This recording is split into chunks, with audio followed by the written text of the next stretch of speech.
Almuerzan hoy con la señora Mirta Legrand, el señor Rolando Graña, periodista.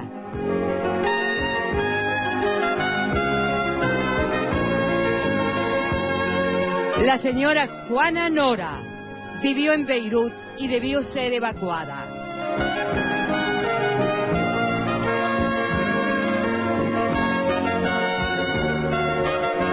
El rabino Sergio Berman, rabino de la Congregación Israelita de la República Argentina.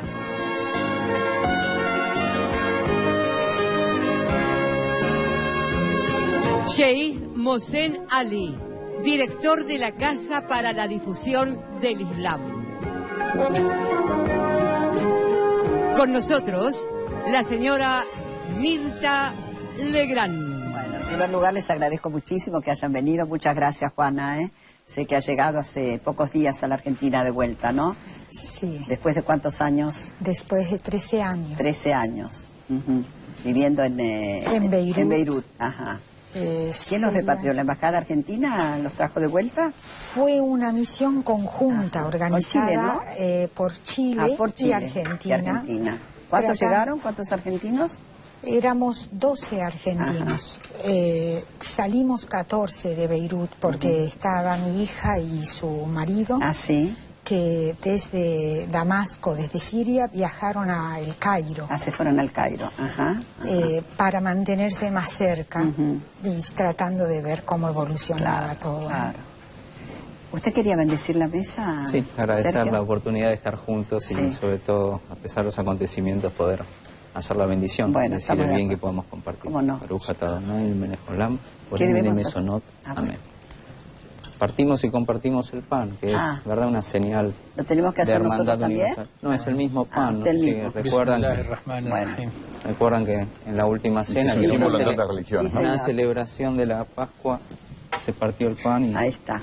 Seguimos haciendo en bendición. Muy bien, muchísimas gracias. Bueno, ¿quién ganó la guerra, señores? La perdimos todos. No es nuestra, porque somos parte de una sociedad que no está en guerra, que es la Argentina. Pero al mismo tiempo tenemos todos una empatía que creo que compartimos con el dolor de destrucción, de muerte. Ha sido terrible. Y por lo tanto la lamentamos. Creo que todos los hombres y mujeres de buena voluntad, más allá de que ahora podemos compartir diferentes posiciones, creo que la primera y coincidente es que todos lamentamos. ¿Quién tuvo más bajas, Rabino? ¿Israel o el problema es, Líbano? Va a ser parte de nuestra conversación, quiénes son los que están definitivamente en guerra, y en principio me gustaría por lo menos plantear algunos consensos que todos tenemos antes de las diferencias, que es que todos los civiles que cayeron en esta tragedia que es la guerra merecen nuestra oración y nuestro repudio, porque la violencia se los llevara, y de alguna manera hay reivindicaciones nacionales y de grupos o expresiones de legítima defensa que nunca nosotros, en principio como hombres de fe, podemos avalar el uso de la violencia. Incluso no tiene sentido como en términos de guerra tradicional. Ajá, no es una guerra en la cual se haya ganado terreno, porque no había en juego terreno. Las guerras coloniales, se conquistaba algo. Acá no se conquistó nada. O sea, fueron y volvieron, van a volver a la misma frontera.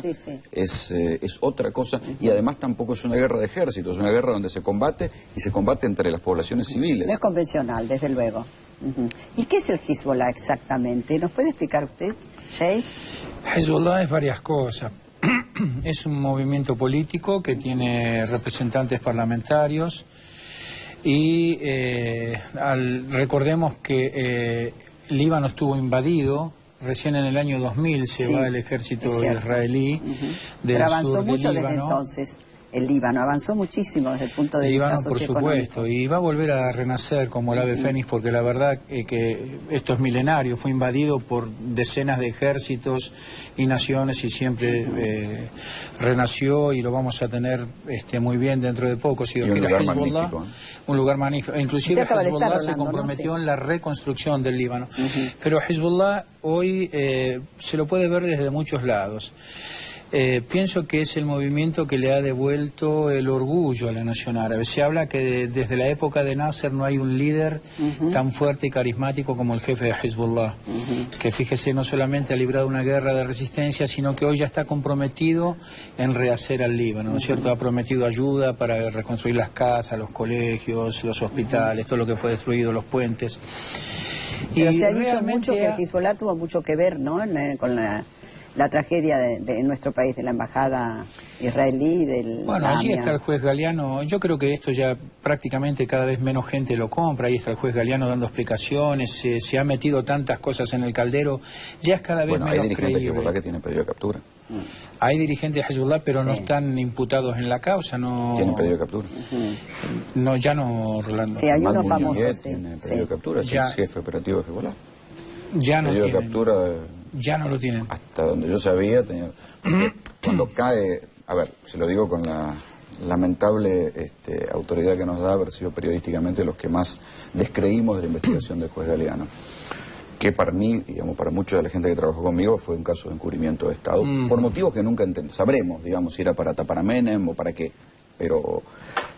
Lo único que quedó en pie de la investigación de aquel atentado fueron las investigaciones que hicieron servicios internacionales, uno les creyera o no, y que fueron incorporadas a la causa, pero que son las que señalan a Hezbollah, digamos. Pero estos servicios internacionales tienen una particularidad, y es muy interesante leer el libro de La Nata, Cortinas de Humo, cuando dice que primero se elige a quién acusar y luego se empiezan a construir pruebas para arribar a ello, ¿no?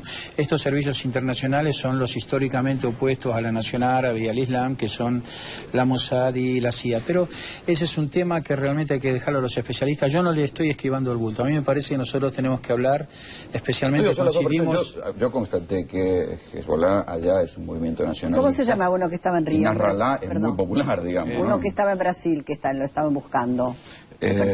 Salman el Reda Reda, era quien se considera que fue, esto, insisto, la versión de los servicios de inteligencia en base a cruce de llamadas, etcétera, etcétera, movimiento de cuentas bancarias, que dicen que él habría sido, desde Ciudad del Este, el que tuvo la organización y la activación de la célula. Lo que es importante es que no hay nada probado. Estuvimos 14 años sufriendo como árabes argentinos, pero no se investigó como musulmanes.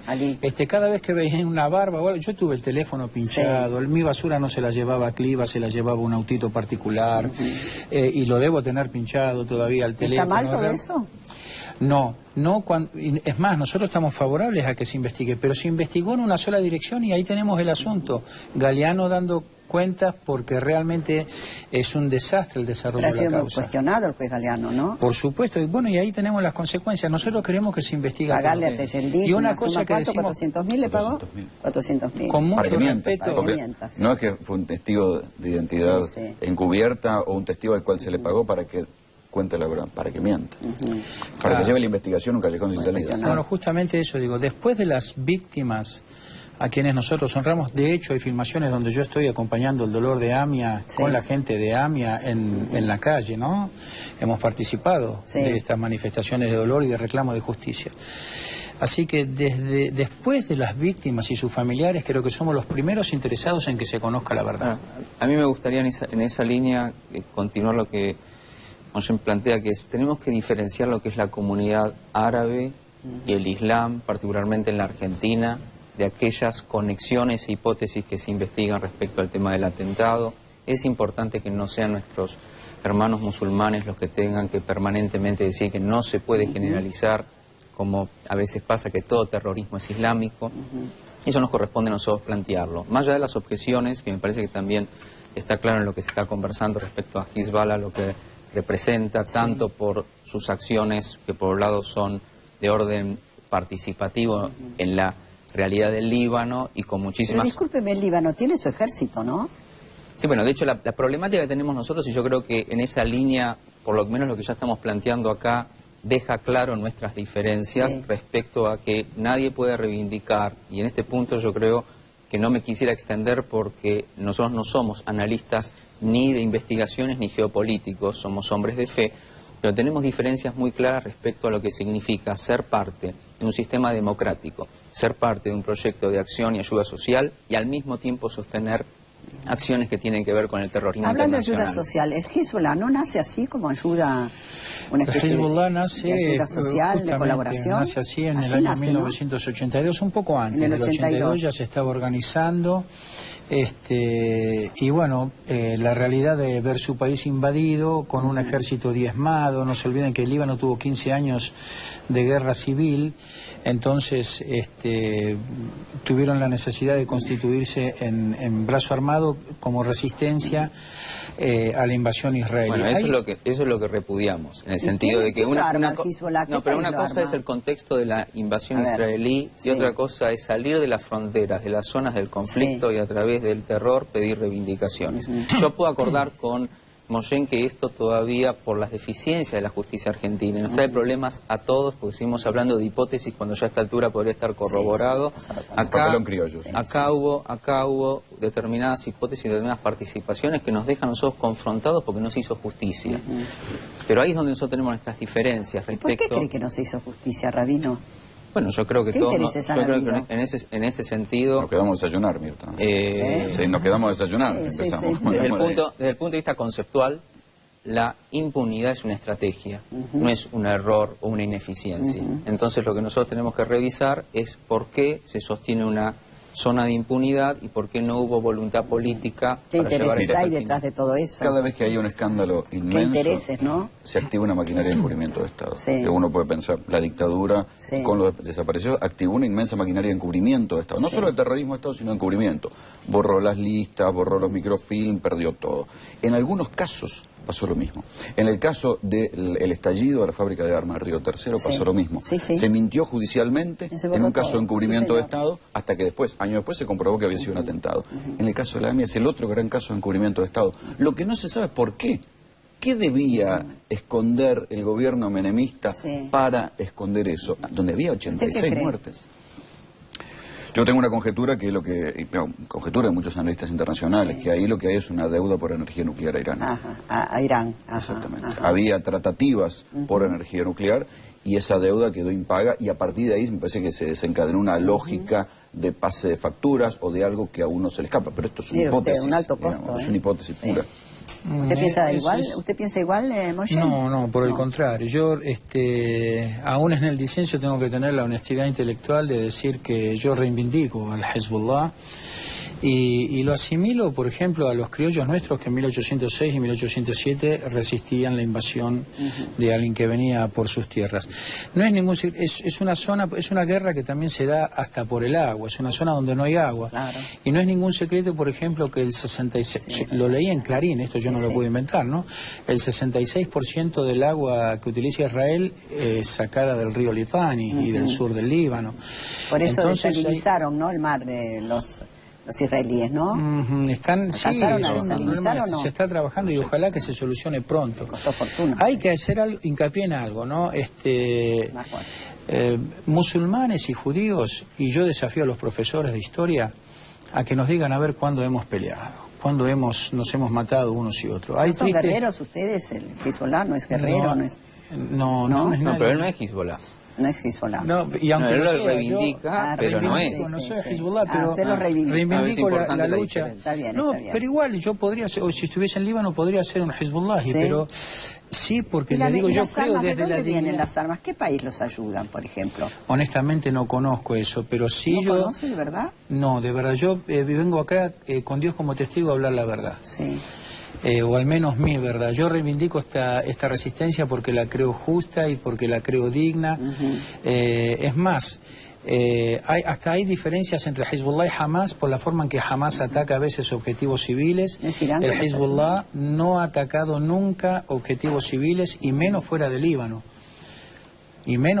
Por eso yo digo que acá no puede haber sido nunca Hezbollah. Cada vez que tuvo una acción militar siempre la reivindicó. Catiusas que parten del Líbano. No, esto es una coyuntura distinta, estamos hablando históricamente. Antes también partían, digo.